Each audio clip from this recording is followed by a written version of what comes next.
Tibetan Buddhism is a religion with a rich cultural heritage that emerged from a wide range of spiritual practices. These include the complete scope of the Buddha's teachings from the Hinayana, Mahayana, and Vajrayana traditions.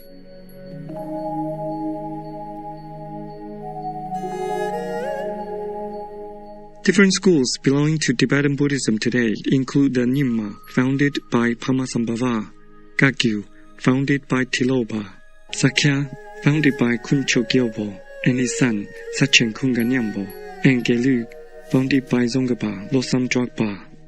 The teachings of Tibetan Buddhism focus on mindfulness of death and the ephemeral nature of life, leading to diligence in meditation and spiritual practice.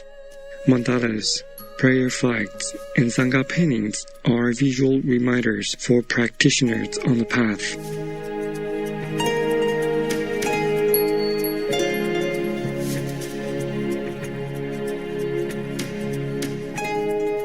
Zongapa Losang Drogpa was also known by the honorific title Je Rinpoche. Zongapa, whose birth and spiritual connection with the Manjushri Bodhisattva was foretold by the Shakyamuni Buddha, entered monastic life at age 7 and was given the ordained name Losang Drogpa. He also studied with other spiritual masters and went on long solitary meditation retreats. Even after attaining the merits of the highest realization and perfect understanding, Zongapa, Losang Drogpa, remained a humble, enlightened master. He refrained from the use of miracle powers and instead shared his insights about pure moral conduct being the basis for successful spiritual training and development. Along with founding the Gelug school of Tibetan Buddhism, Zongapa Losang Drogpa also wrote several books, including the Great Treatise on the Stages of the Path to Enlightenment. This volume highlights the unified message from all Buddhist teachings, as well as explaining how to put them into practice.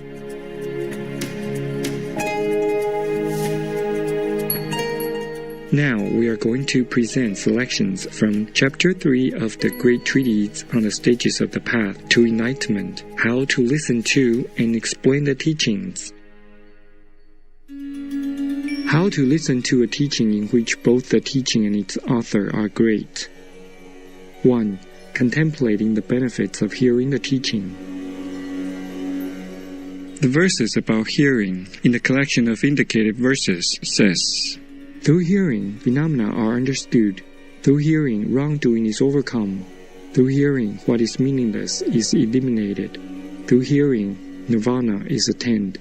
Also, just as someone dwelling inside a house, enshrouded in complete darkness, has eyes but does not see the forms that are there, so also a person born of noble lineage, although possessing intelligence, does not know until told what is virtuous and what is not, just as one with eyes sees forms by using a lamp. So, through hearing what is virtuous and what is not, you will understand what should be done.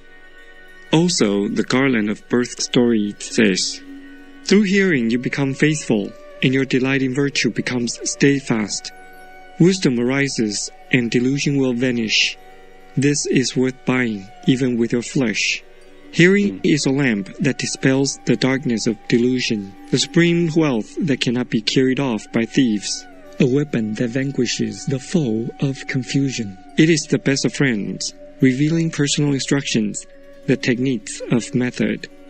It is the friend who does not desert you in times of need, a harmless medicine for the illness of sorrow, the supreme battalion to vanquish the troops of great misdeeds. It is the best fame, glory, and treasure. It is the supreme gift when you meet with noble beings.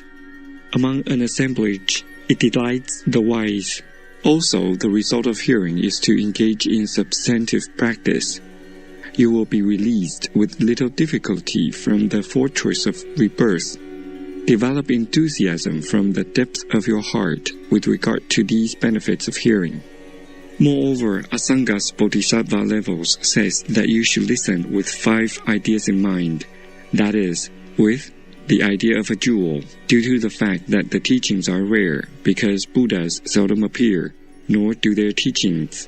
The idea of an eye, since the wisdom that arises together with hearing the teachings becomes greater and greater. The idea of illumination, since the eye of wisdom that has a reason will see the real nature, emptiness, and the diversity of all phenomena. The idea of great benefit, since in the end the teachings bestow the results of nirvana and great enlightenment. And the idea of being beyond reproach, since from this very moment you will attain the bliss of meditative serenity and insight, the causes of nirvana and great enlightenment. To contemplate this is to contemplate the benefits of hearing.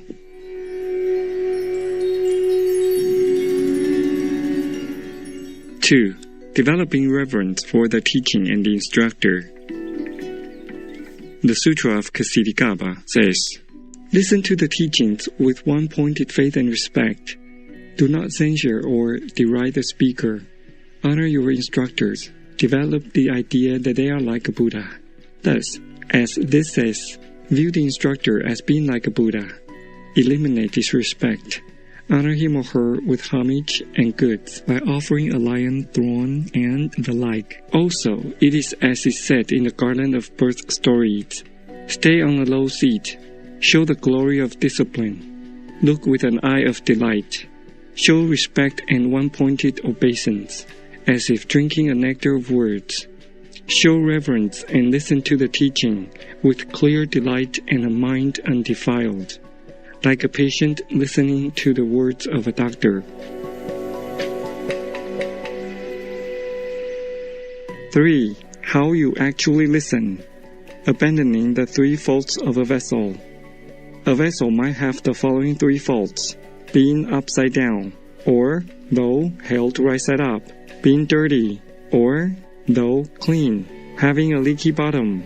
If it has these faults, then, even though a rainfall from clouds assembled by the deities falls on it, the rain will not go inside, or go inside, but be unable to fulfill its function, to be drunk, etc., because it is contaminated by filth, or not be polluted by filth, yet not remain inside and drain away.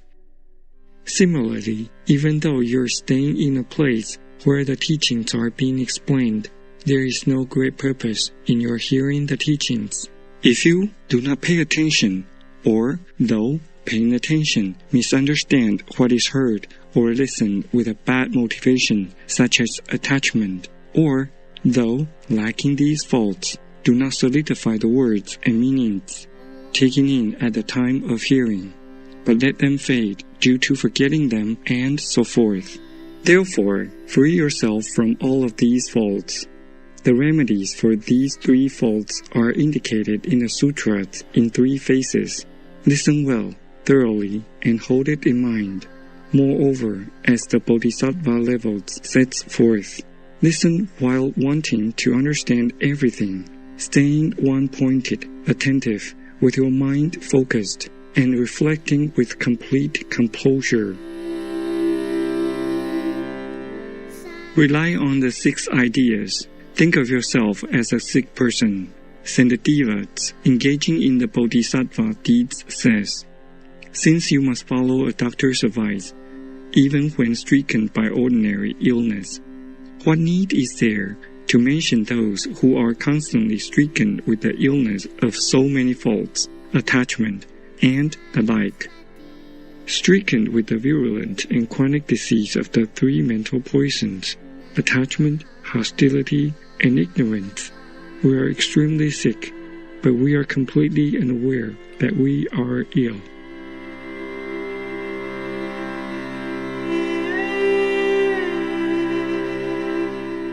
Caring viewers, it's been a pleasure to have your company today on Selections from the Great Treatise on the Stages of the Path to Enlightenment, Chapter 3, How to Listen to and Explain the Teachings, Part 1 of 2.